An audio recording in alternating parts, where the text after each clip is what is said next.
General Manoj Pandey, थल सेना अध्यक्ष, आज तक पर बातचीत करने के लिए हमसे बहुत बहुत धन्यवाद जनरल साहब। धन्यवाद गौरव। जनरल साहब, अग्निपथ और अग्निवीर, क्या ये राष्ट्रहित में है? आखिर क्यों बने कोई अग्निवीर? गौरव, मैं इस संदर्भ में दो तीन चीजें कहना चाहूंगा। ये एक ऐसा परिवर्तन है और एक ऐसी योजना है, ये ना सिर्फ सेना के लिए पर पूरे देश के लिए और युवाओं के लिए, ये सभी के लिए फायदेमंद होगी and it will be a win win situation. और यदि आप इसके जो ऑब्जेक्टिव्स और डिलीवरेबल्स में जाएंगे तो आपको ज्ञात होगा कि ये सभी के लिए और ये सभी के हित में है। जहां तक सेना का सवाल है, मैं 3-4 मुद्दे आपके सामने रखना चाहूंगा। हमारी सेना का यूथफुल प्रोफाइल इस योजना के कार्यान्वय होने के बाद इट विल इम्प्रूव ड्रास्टिकली। दूसरा, हमारे जवान जो हम रिक्रूट करते हैं या इंडक्ट करते हैं सेना में, they will be more technologically adept and be able to operate our weapon systems in a much better fashion and the equipment in the future. तीसरा, हमारा यूथफुल एंड एक्सपीरियंस का जो एक बैलेंस होगा यूनिट में या सेना में, हम उसमें भी बढ़ोतरी करना चाहेंगे। और चौथा, इनके अग्निवीरों का इंटीग्रेशन जो हमारे यूनिट्स या सेना में रहेगा, उससे भी पूरे तौर से हमको इसका फायदा पड़ेगा। लेकिन इस योजना के बारे में बात करते ही इसमें परिवर्तन लाने की आवश्यकता पड़ी, तो क्या ये सोच समझकर लाई गई एक योजना है या फिर थोपी गई है एक तरह से सेना पर?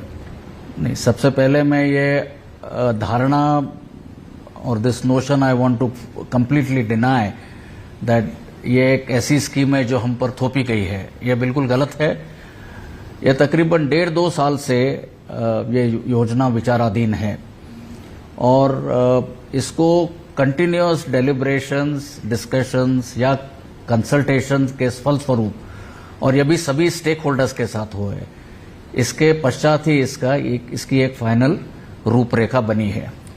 जहां तक आपने ट्वीकिंग का सवाल उठाया, मैं कहना चाहूंगा कि जब ये स्कीम या योजना अनाउंस हुई थी 14 तारीख को, इसकी जो ब्रॉड और या मोटे तौर पर रूपरेखा इसको बताया गया था, और उसके बाद जो उसके डिटेल प्रोविजंस है, ये जैसे आपने पिछले 3-4-5 दिन में देखा है, ये प्रोविजंस को एक एक क्लैरिफाई किया गया है। तो मुझे लगता है ये कहना गलत होगा कि ये स्कीम को पहले ही 4-5 दिन में हमको ट्वीक करना पड़ा है। मुझे लगता है गलत धारणा है ये। लेकिन इसका विरोध जिस तरह से हो रहा है, जिस तरह से जगह जगह विरोध के स्वर मुखर हो रहे हैं, क्या आवश्यकता है इस समय कि आप इसको रोकें, रीअसेस करें, रीएनालाइज करें, जो विरोध के स्वर हैं उनको, उनके जो इश्यूज हैं उसको एड्रेस करें और फिर रीलॉन्च करें? नहीं, सबसे पहले मैं आपको बताना चाहूंगा कि मेरी राय में ये विरोध के स्वर है। इसका मुख्य कारण यह है कि इस स्कीम के बारे में मेरी समझ में पूरी जानकारी लोगों को जिस तरह से होनी चाहिए थी, वो जानकारी लोगों के पास थी। तो जैसे जैसे लोग इस स्कीम को समझ पा रहे हैं, खास करके युवा, तो जितनी भी आशंका या अप्रहेंशन या गलत धारणा लोगों के या युवाओं के मन में थी, उसका मुझे लगता है अभी पर्याप्त समाधान हो गया है। और इसके चलते द एक्सेप्टेबिलिटी और इसके जो बेनिफिट्स है, ये मुझे लगता है युवाओं को अभी समझ में आ रहे हैं। क्योंकि कहा यह जा रहा है कि केवल आप पेंशन बिल को घटाने के उद्देश्य से इस तरह की स्कीम लाई गई कि आप 4 साल उनकी सेवा भी ले लो और पेंशन भी ना देना पड़े, ग्रेचुटी भी ना देना पड़े, कुछ ना देना पड़े, उनको 4 साल के बाद बाहर कर दिया जाए और केवल 25% को सेना में लिया जाएगा। ये भी मुझे लगता है एक्सट्रीम पोजीशन है, और बट ये सच नहीं है। जो आप स्कीम को यदि सही तरीके से समझेंगे तो जैसे मैंने बताया है, 4 साल में एक युवा जब फौज में 4 साल काटने के बाद, ट्रेनिंग के बाद जब बाहर समाज में या सोसाइटी में जाएगा, तो उसको इस तरीके से वो इक्विप होगा, he will carry a unique resume, उसके पास ये क्वालिफिकेशंस होंगी बिना और डिसिप्लिन और जो फौज के वैल्यूज और क्वालिटीज को छोड़कर मुझे लगता है एक पर्याप्त मात्रा में वो अपने आप को समाज में एक जगह बना पाएगा। He'll have his unique identity, एक उसकी अलग पहचान रहेगी जिसको समाज में उसको आगे बढ़ने में उसकी मदद होगी। जैसे हम बात करते हैं कि 25% को आप सेना में लेंगे, प्रयास होगा कि कुछ आरक्षण सरकारी नौकरियों में उनको दिया जाएगा। सरकारी नौकरियों में जो आरक्षण है वो तो 1979 से 1979 से है। क्या आपकी दृष्टि में वो सफल रहा है और इसको सक्सेसफुल बनाने के लिए सेना क्या करेगी और सरकार को क्या करने की जरूरत है? जहां तक सेना का सवाल है, ये हमारे लिए एक बड़ा अहम मुद्दा रहेगा कि 4 साल के बाद जो 75% युवा समाज में जाएंगे उनको किस तरह से हम वैल्यू एडिशन कर पाए। और इसके संदर्भ में आप सबको जानकारी दी गई है कि किस तरह से इनको अपने नेशनल एजुकेशन पॉलिसी के तहत अलग अलग क्रेडिट्स दिए जाएंगे ताकि जब वो सेना से 4 साल बाद बाहर निकलेंगे they are suitably kitted, suitably equipped.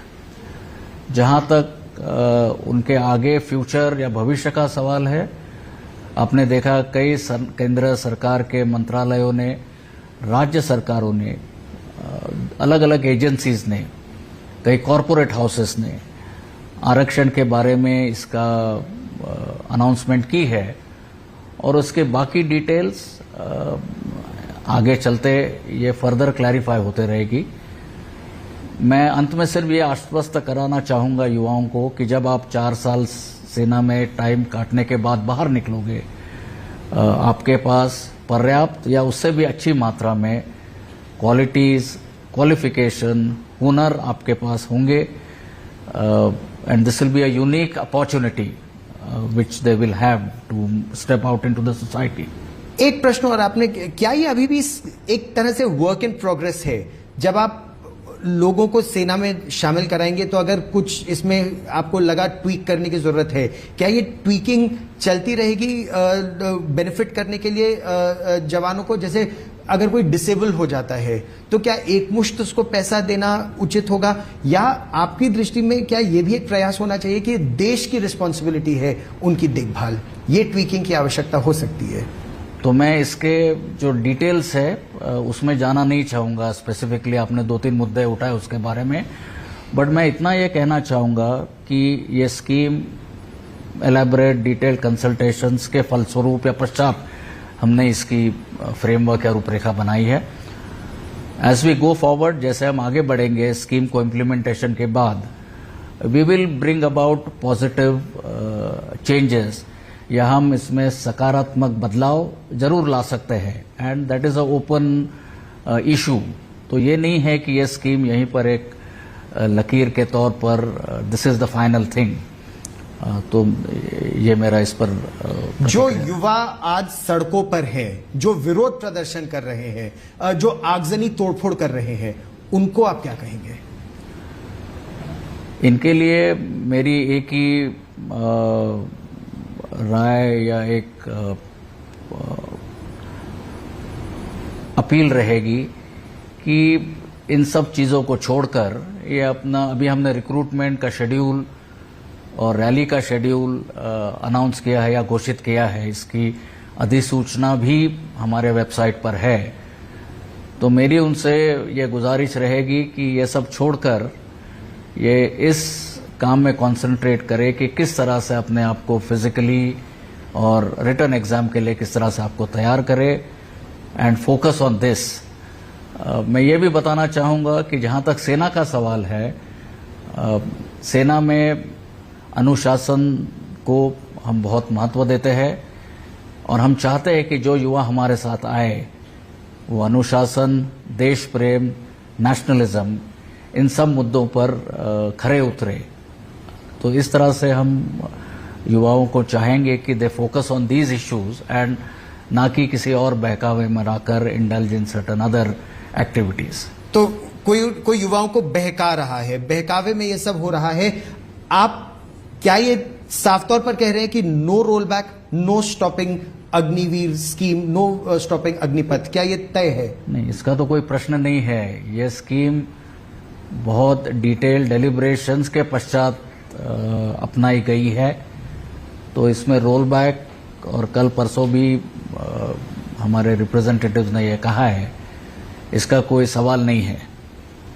तो मैं चाहूँगा युवाओं को, या उनको आह्वान करूँगा कि अभी अपने रिक्रूटमेंट की तैयारी में व्यस्त हो जाए, उसमें ज़्यादा ध्यान दे, और ये जो एक सुनहरा मौका उनको मिला है अपने खुद उज्जवल भविष्य के लिए और देश सेवा के लिए, उसका पूरा पूरा फायदा उठाए। सर, आज तक से बात करने के लिए बहुत बहुत धन्यवाद। धन्यवाद गौरव। सर, आज तक से तो आज तक